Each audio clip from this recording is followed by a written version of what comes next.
Assim, a primeira coisa, o que é a consequência do pecado? Acho que essa é uma coisa que a gente fala muito lá na nossa igreja. Consequência do pecado é morte. Está escrito, o salário do pecado é a morte, certo? E a gente sabe que essa consequência do nosso pecado foi colocada sobre Jesus, sim ou não? Sim. Então, assim, existe uma diferença. Por exemplo, se já atrás uma pessoa chegou em mim, acho que essa história eu consigo explicar. Vitor, eu pequei, transou antes de casar e engravidou. E a consequência do pecado é um filho. Eu falei, não, seu filho não é a consequência do seu pecado, seu filho é um favor de Deus. A Bíblia diz que quem dá o filho é o Senhor, e a Bíblia diz que existe um tempo de nascer determinado pelo Senhor. Então, depende se você vai ver o seu filho como consequência de um erro, se você vai ver seu filho como um favor de Deus. Né? Exatamente.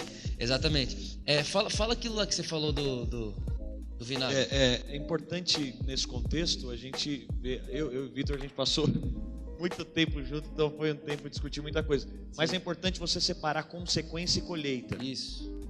Colheita é multiplicado, consequência é um resultado. Então o pecado ele vai trazer uma consequência e não uma colheita. Isso é importante você saber. Isso. Por quê? Porque colheita é multiplicado. Você pecou, então você teria que receber algo multiplicado, igual plantar uma semente e colher uma árvore. Na nova aliança, o seu erro, o seu pecado não tem colheita, mas seus acertos têm colheita. Então isso demonstra a graça de Deus. Sim.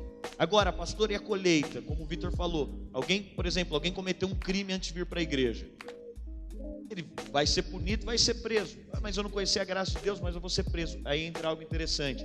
Na nova aliança você não tem colheita, você pode continuar com consequência, mas aí tem 2 pontos da consequência. Primeiro, Jesus passa com você por meio da sua consequência. Ele nos ama tanto que ele passa pela consequência. Ele faz com que toda maldição se transforme em bênção, igual foi falado aqui. Mesmo que alguém tenha um filho fora do casamento, e aí a Bíblia diz, onde abundou o pecado, superabundou a graça de Deus, o favor de Deus se manifesta.